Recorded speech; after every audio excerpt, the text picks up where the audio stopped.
Hello, and thank you for joining me on Creatively Balanced. My name is Angelia Williams, and I am a professional vocal coach, a life coach, and a motivational speaker. Today, we're going to tackle a very difficult subject, which is depression. We're going to learn about what depression is, how to know some signs that we are depressed, and some ways to try to manage those negative emotions. And I'm more than my lips. Yes, I am. And I'm more than my lipstick. I am a professional vocal coach and have been for many years. And so I'm just going to talk a little bit about what led me down this journey of mental health among creatives. Over the years, I have had the pleasure of coaching so many age groups and backgrounds and ethnicities and different skill levels in singers.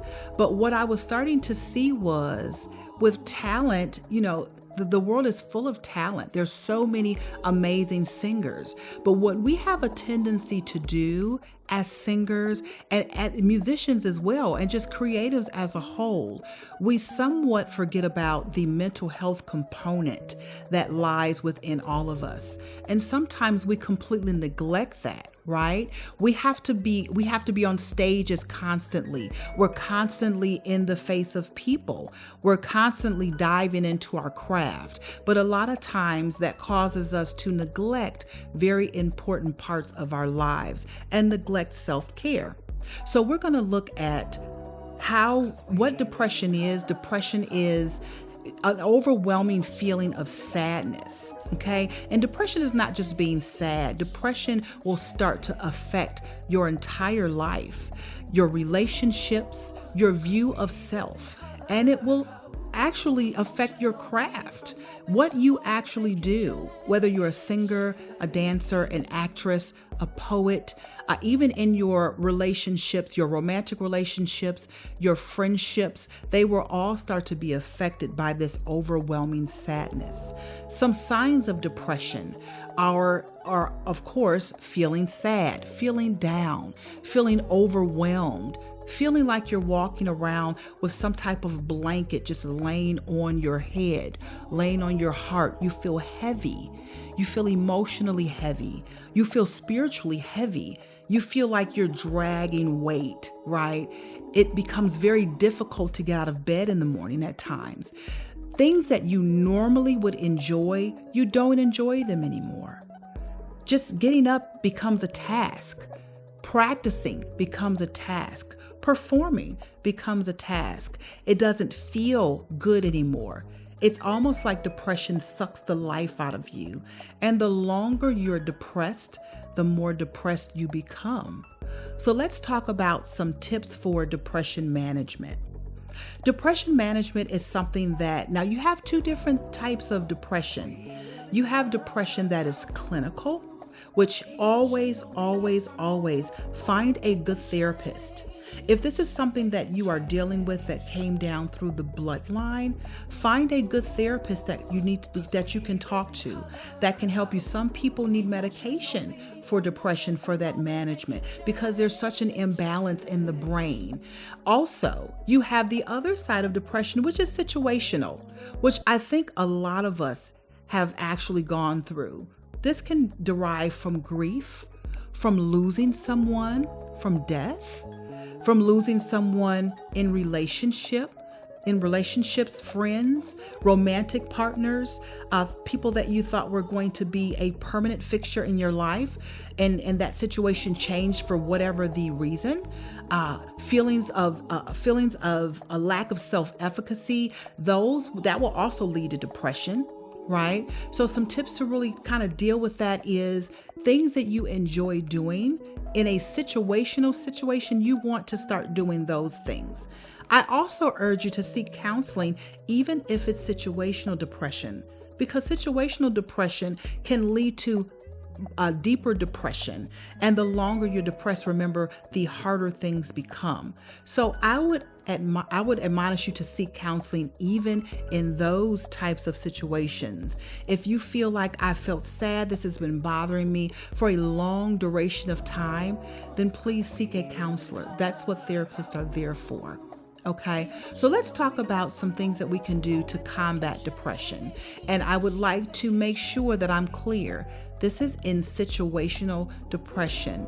In clinical situations, you need to be in therapy on a regular basis. Okay, so aromatherapy. Aromatherapy is a great way to combat depression because of the senses. If you think about your senses, your eyes, your nose, your sense of smell, what you hear, okay? All of those senses, you can use them to combat that. So aromatherapy is something that works through the sense of smell. There are specific scents that are proven to really, really combat feelings of anxiety and high emotions or negative emotions, like lavender, chamomile. I actually have a candle from my Sasira collection here with me today. It's a sweet smelling aromatherapy oil. It's an essential oil that is in there. The sandalwood in that specific candle is very soothing. It soothes the whole atmosphere. Okay. Another thing is music. Music is known to cause the brain. There are changes in the brain that happen when you listen to music. So listen to something that is soothing to you. Now, what type of music to listen to? That's going to depend on you. Me personally, I love classical music. I love gospel music. It uplifts my spirit. So whenever I'm down, I put on gospel music. And I also love kind of throwback R&B, like the 80s and 90s. That is amazing for my mental health. So when I feel down, that's what I put on. So that's going to vary from person to person. Also, things in nature. Things in nature also heighten the senses and are soothing. Things like flowers, mountains, beautiful imagery, the sky.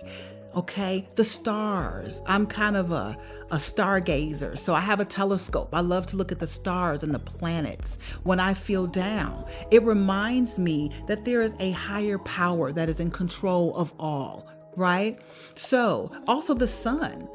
Don't sit inside if you feel down and the sun is on blast outside. Get outside, get some sun. Your body and your brain need the nutrients from the sun. The sun actually feeds you. It not only feeds you with vitamin K, right? It gets your endorphins going in your body and it just feels good. It wakes you up. It wakes you up on the inside. So let's talk about a very well-known artist that is amazing. Her vocals are impeccable, right? Demi Lovato is one of the most prolific artists of our time. Her vocals are flawless. She has an incredible range. Her execution is wonderful. But we have not only watched her on stage be this amazing artist, she has been very human. And I think a lot of times we forget about that component in artists. She has gone through some very hard times right in front of our faces. And it led to her overdosing, and she was hospitalized and also lost her life. So let's take a look at some footage of Demi. I want to look at this footage from the Grammys. And I also want to look at some footage from an interview that she did where she talked about how if you just listen to the music, listen to what she says in her songs. How am I singing these songs and nobody is helping me? Nobody is coming to my aid. And a lot of times it's because we don't look at artists as being human beings. At the time when I was recording it, I almost listen back and hear these lyrics as a cry for help. Demi Lovato, raw, candid, and honest about making her musical comeback. And you kind of listen back to it and you kind of think, how did nobody listen to this song and think, let's help this girl? You know what I'm saying?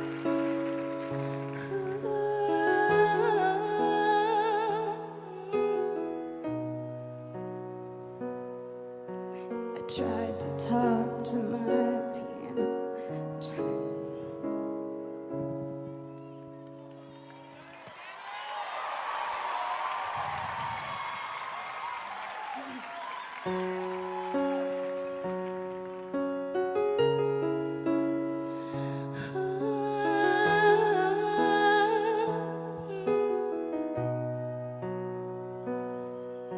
I tried to talk to my piano, I tried to talk to my guitar, talk to my imagination, confided into alcohol. I tried and tried and tried some more, told secrets till my voice was sore. Tired of empty conversation, 'cause no one hears me anymore. When I'm working with clients, when clients come into my studio and I see them dealing with these types of issues, I immediately refer them out to a professional therapist. A coach, which is what I do life coaching.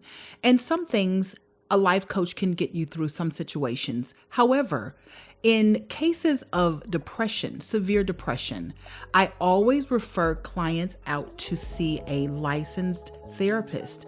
That is extremely important. And me, that's the reason why I got into psychology, the psychology of singers, the psychology of performers, because this is something that I was seeing a lot. I was seeing a lot of depression, a lot of low self-esteem, a lot of low self-efficacy. And those are all things that affect you as a number one, human being, and number two, as a performer. So what I would admonish you to do is, if you are feeling these types of negative emotions, please, I urge you, seek therapy.